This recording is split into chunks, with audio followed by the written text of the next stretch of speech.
My name is Hazel Anderson. I am turning 30. Currently, I live with my husband, Philip, who is 5 years older than me, and our 5-year-old son, R. We are a family of 3. Today, I am attending a friend's wedding ceremony with my husband. Though I call them friends, they are closer to my husband than to me, and I only know them by face. The ceremony is held in a first-class hotel, and I find myself captivated by its luxury. While my husband exchanged greetings with acquaintances at the venue, I went to the restroom for a bit. Coming out of the restroom and heading back to the ceremony, I heard an unpleasant voice. "Oh, look at that defective item. Why are you here, huh?" "Mom, what do you mean by that?" "Oh, it's true. Why is there a defective item here? We didn't invite them, did we?" I feel as if disdainful words are being exchanged around me, and they seem to be talking loudly on purpose. This is not just gossip, it is overtly offensive. However, no one addressed me directly. I don't want to associate with such rude people, so I quickly left the area. "Wait, you ugly thing. You can hear me, can't you?" I felt someone call out from behind me, but I ignored it. My name is not "you ugly thing." As I walked firmly down the corridor, the sound of hurried footsteps behind me startled me. They should have given up since I was ignoring them. Why would they embarrass themselves with such behavior? While I was pondering this, someone suddenly grabbed my arm. It appears that they had run after me. The grip on my arm was so tight that it was painful. "So wait a minute, I'm telling you!" I stared back at the woman who was shouting breathlessly and shook off her arm. She seemed not to expect such a reaction and staggered back with an exaggerated outcry. I felt that her frail behavior was pointless. "Julia, are you okay? Why are you being so violent? Ignorance really is a problem." Another woman rushed over, supporting her while giving me a stern look. What's going on? Who might you be?" "Huh? Who might I be? Have you forgotten about me? Yes, it seems you are very self-centered and rude. Have we met before?" As I asked this, she raised her eyebrows in astonishment.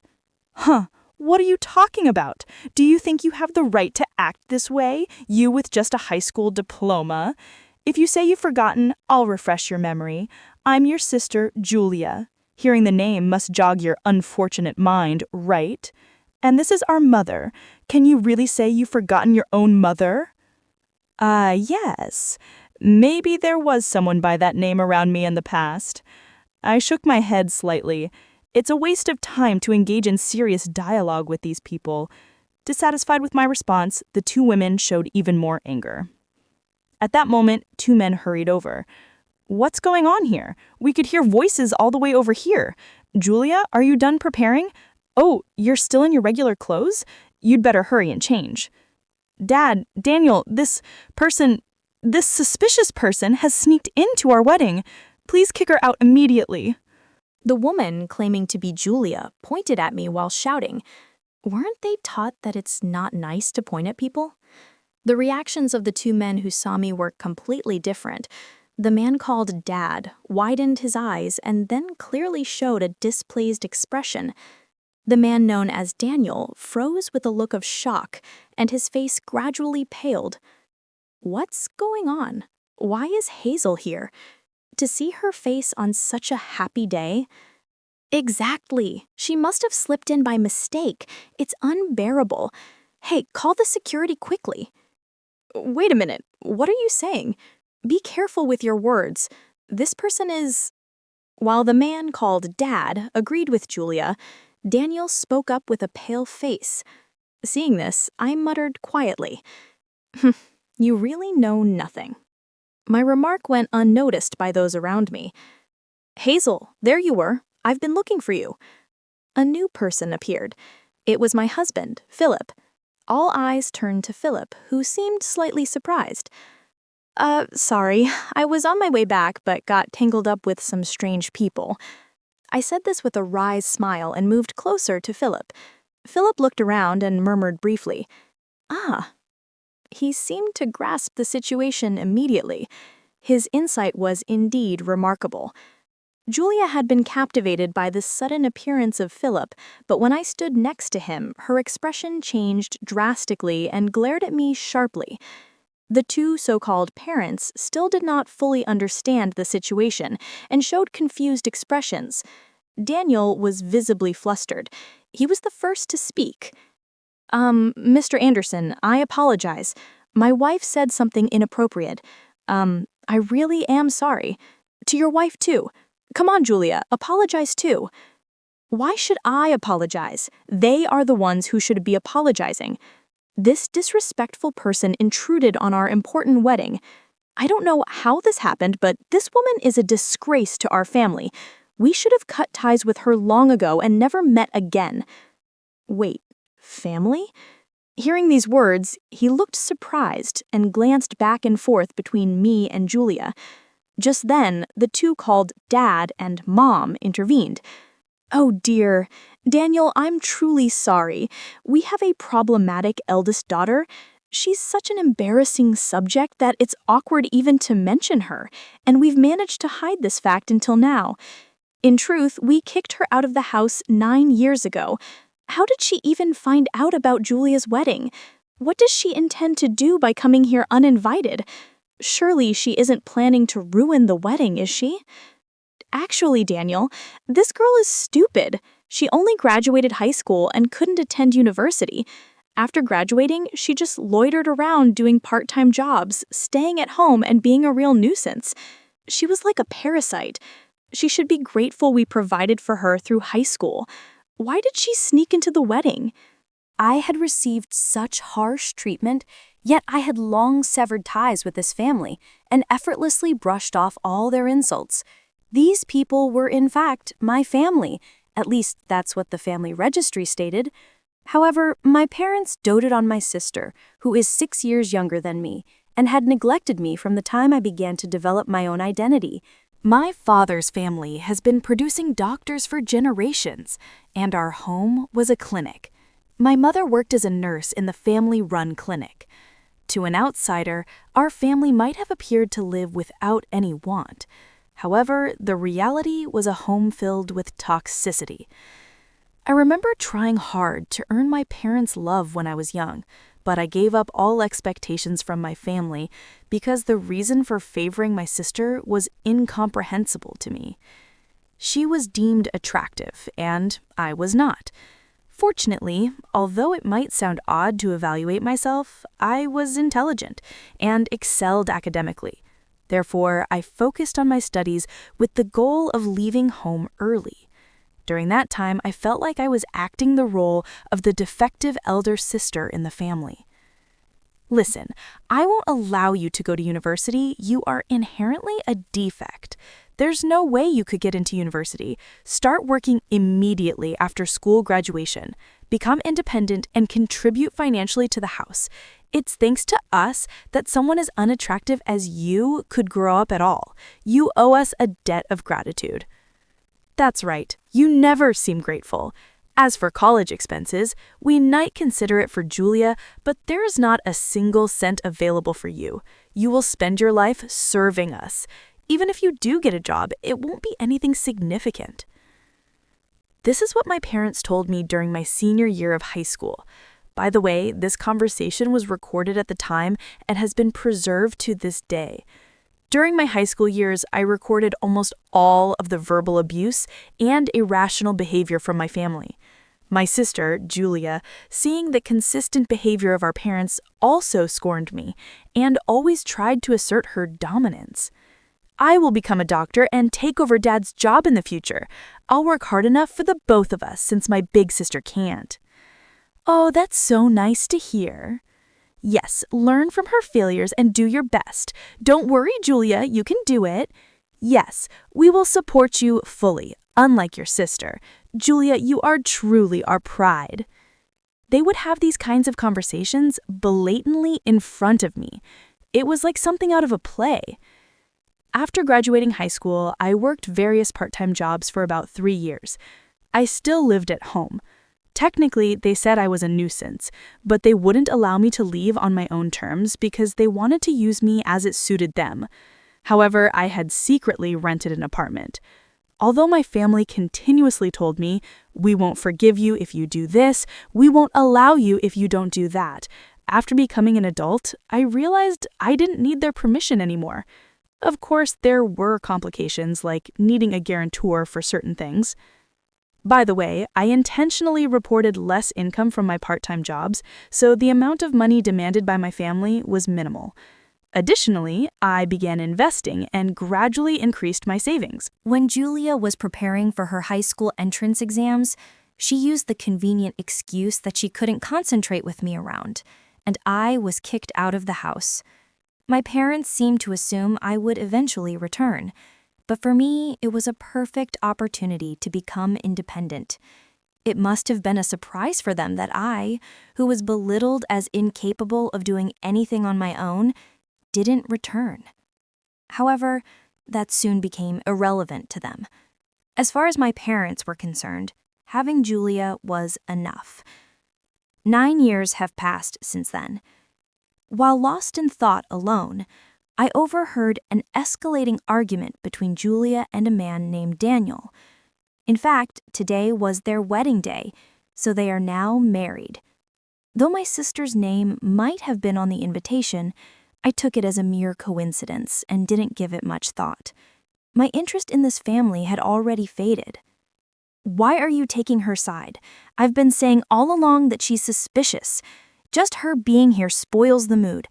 Kick her out quickly. Look, I've told you several times I invited these people to the wedding. You checked the invitations with me, right? They've already checked in. They're official guests, so apologize for what you said earlier. Daniel pleaded.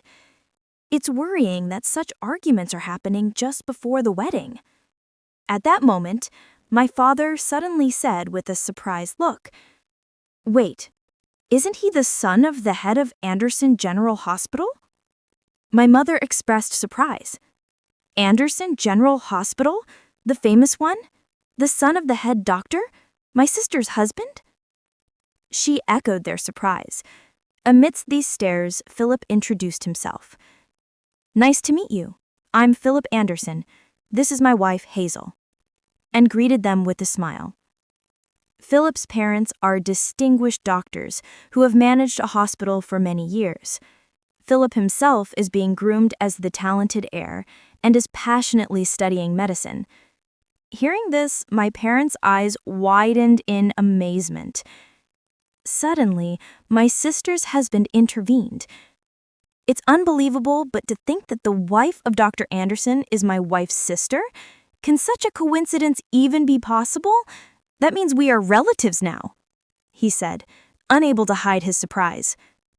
Dr. Wells, I apologize for any trouble my son may have caused in the past. I continued, cutting off his remarks. My sister's husband, Daniel Wells, is a doctor and works at a university hospital. I had just taken my son to him recently because he was feeling unwell, but that's the extent of our connection. Philip has had professional ties with doctors, and it seems that Wells respects Philip greatly. How is R feeling now? From what I diagnosed, he should start receiving treatment immediately. So I suggest you take him to get tested and hospitalized at my hospital. Daniel kindly made that offer, but I replied, Actually, we've decided to see another doctor for a second opinion. It's important, you know. He couldn't hide his surprise at my response. It seemed that Daniel was attempting to treat my son as a special case, but I was uncomfortable with the idea of my child being seen as a profitable object. Therefore, I gently declined his offer with a smile. Suddenly, a mocking laugh echoed through the air. Why are you behaving like that? Are you trying to compensate for being a high school graduate by marrying a doctor? Are you stupid? Marrying the heir of a large hospital doesn't elevate your own worth. Your education remains the same, and your thinking is too shallow. You really have a child? Poor kid, having you for a mother. Julia criticized. Hey, Julia, please stop. We're family. Why do you keep saying such things? Daniel tried to mediate quickly. However, my sister glared at his words. She seemed unshakable in her righteousness. Suddenly, Philip spoke to me. Hazel, are they really your family? He asked doubtfully. No, these people can no longer be called family. A real family wouldn't suddenly scold you for no reason, refuse to feed you just because you spilled a little food, would give me secondhand clothes found in a dumpster while laughing as they compare them to the high-end brands they give to my sister. They wouldn't throw away my study materials claiming you're too stupid to need them, or soak my textbooks with water to make them unusable. So no, they are not my family anymore. True, a real family wouldn't strip you naked in the winter cold for not lending a book to your sister, or lock you in a hot shed in the summer. They wouldn't silently sell your belongings or tell you directly you're expected to labor for a lifetime. People in our town have noticed the clinic's unfair treatment of the siblings, suspecting abuse, and they don't want to take their children there. It's actually surprising that no one reported it when we were kids. Now, despite their business suffering, they failed to realize that they are the cause of it. This shows just how severe it is. During our calm exchange, when the cruel acts of my past were revealed, Daniel was shocked. My parents were equally stunned to find out I knew their clinic was struggling financially since I had left home.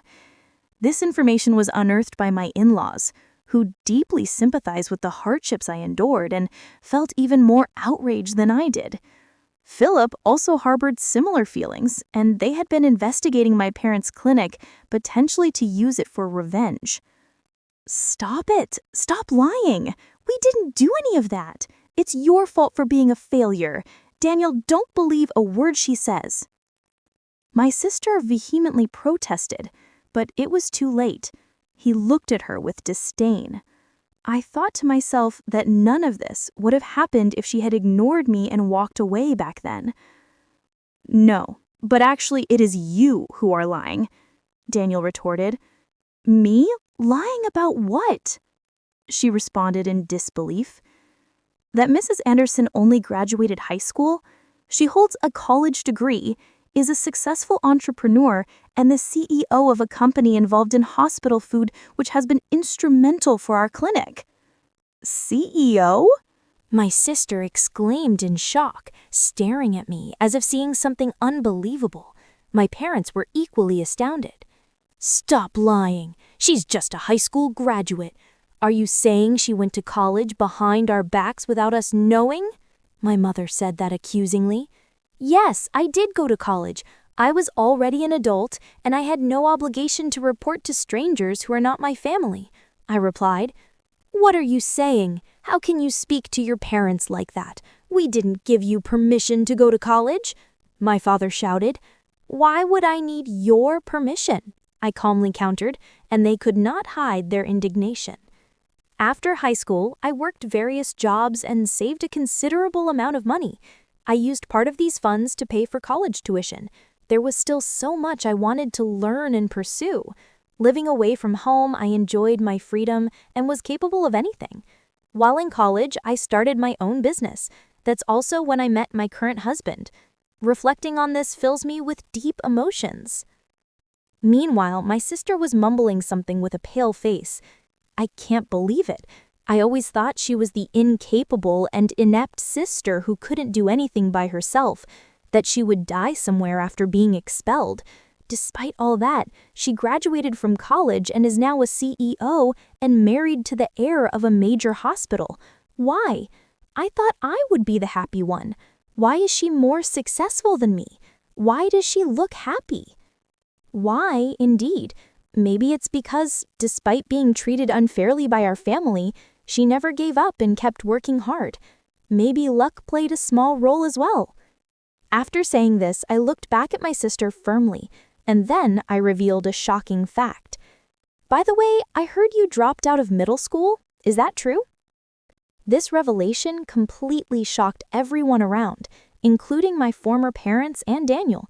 What? What are you suddenly talking about? Who dropped out of middle school? My sister countered, though I admired her bravery in doing so. I heard from a distant relative who has always been kind to us that after I left home, you overestimated your capabilities. Thinking you could easily get into any prestigious school without studying, you went into the exam unprepared and ended up writing almost nothing, resulting in the expected fail. After that, you became unruly at home and were in a reclusive state for a long time, right? You only returned to society recently when our parents introduced Daniel as a suitable marriage partner for you. I explained. As I spoke, Daniel's expression grew increasingly stern, while my parents and sister turned pale. The relative who provided this information is a distant cousin of my father, known for his skill in gathering information. Despite having met only a few times during my childhood, he looked after me and even acted as my guarantor. What baseless things are you saying? My sister protested, trembling, but I continued. Actually, the claim that you work in medical administration is also false, isn't it? In reality, you don't have the qualifications, and you're only handling menial tasks, not entrusted with any specialist duties. It's good that at least the minimum professional ethics are being maintained. I stated. Stop it! Your words are filled with lies. All of it is false. She cried out. Maybe. So what I heard was just a rumor after all. Whether you believe it or not is up to you, I responded. At that, my sister suddenly turned to Daniel, studying his expression intently. On his face were doubt, confusion, and clear disdain. Julia, you previously told us that you graduated from a prestigious women's university, held qualifications, and were supporting your family's hospital. Are you saying all that was a lie? Falsifying academic credentials to deceive people is clearly fraudulent. Have you deceived me? Daniel asked pointedly. No, Daniel, don't just take her word for it. You're my husband. You should trust me, she pleaded. Then please name even one professor from the department you claim to have graduated from, he challenged her directly. Clearly flustered, my sister struggled to respond. That's not relevant right now, is it? Really? Not well. Let's call a professor from the department you claim to have attended right now. This professor is also a family friend of our parents and has a very close relationship with our family. Daniel proposed, ready to unravel the truth once and for all. As he declared this, Daniel calmly picked up his smartphone. Please stop. That's not necessary, Daniel. If you trust me, that's enough. Oops. Suddenly, Julia snatched the smartphone from Daniel's hand and forcefully slammed it onto the floor. There's no need to check. Just believe me. Driven by anger, Julia slammed the phone to the floor and then mercilessly stomped on it multiple times with her high heels, completely destroying it. Her expression at that moment was distorted with rage, resembling the face of a monster. This scene greatly shocked Daniel, and the people around were stunned by her sudden action. My parents tried to calm Julia down, but her anger seemed not easily subdued. The commotion caught the attention of other guests and the venue staff, who gathered around with concerned looks. The venue momentarily descended into chaos, with a very intense disturbance unfolding. Despite being there, I felt as if it were happening to someone else. I could no longer feel a familial connection with my sister or those present. For me, my family now consists only of my husband and son. Shall we go home? I think we've done our duty here, I suggested to my husband. Philip looked a bit surprised and asked, Are we finishing up already? I replied with a calm smile. It's okay, let's go home. Oh, and let's stop by the cake shop at this hotel on the way back and buy some delicious cake. There's one that's been very popular recently. Hey, that sounds like a good idea. Let's pick up a cake on the way home. Philip agreed, and we left the venue with a light laugh. Later, I heard that Daniel was involved in a lawsuit for making false diagnoses to patients and charging excessive medical fees. Following this, my former parents, finding themselves in a dire situation, sought my support. However, they did not know my current contact information, and ultimately showed up at the hospital where my husband works, wanting to see us. So she's the daughter-in-law of the hospital heir? She is our daughter. Please let us see her right away. Contacting the son of the hospital director should solve this problem instantly. We are really in trouble. We need her to repay the kindness we raised her with. We are family, so it's only natural to seek help. That's right. Honestly, I never thought she would be so useful, but it pays to raise them, doesn't it? I never imagined she would find a more suitable partner than Julia.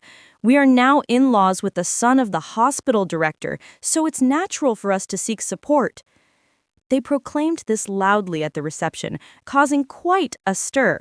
However, it was not my husband or I who responded, but rather, coincidentally, my parents-in-law. They, with a stern look, firmly asked my parents, "What business do you have with our daughter?" My parents were unsettled by this stern response, literally froze on the spot, and quickly left the scene. They tried to contact us several times afterward, but because they did not focus on resolving their own business issues, their hospital eventually had to close. When I received news of the closure, I felt no particular emotion. Instead, I felt a sense of relief that they had reaped what they sowed.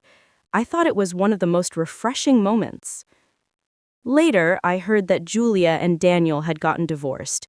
It was astonishing that their marriage had lasted even a few months. The lawsuit Daniel was involved in and his subsequent dismissal from the hospital probably dealt a fatal blow to their relationship. Julia seemed determined to surpass my happiness and find greater joy, but she continued to make poor choices in the process. As her first step, she secretly started having an affair with a much older married doctor, hoping to find a more advantageous position for herself. However, this affair soon came to light and escalated into a significant issue when the doctor's wife demanded compensation. Desperate, she sought help from her parents to resolve the situation, but they quickly disowned her, labeling her a disgrace to the family. I have no certain information about what happened to her afterward, but she had failed her high school entrance exams and as a result had lived reclusively at home for a long time. Living a life isolated from society, she unknowingly started working in the night world, facing hardships that eventually led to health issues and ultimately homelessness. Hearing these stories, my interest in her gradually diminished. Meanwhile, as retirement approaches, my former parents struggle to find positions as doctors or nurses, but it seems no hospital will accept them due to their long-standing bad reputation. This is likely a consequence of their ruthless treatment of me in the past. Now, they are no more than people from my past, and I no longer have the capacity to devote time to thinking about them. Regarding my son, fortunately, after examinations at another medical facility, he no longer needs to be hospitalized and his condition has significantly improved with proper medication.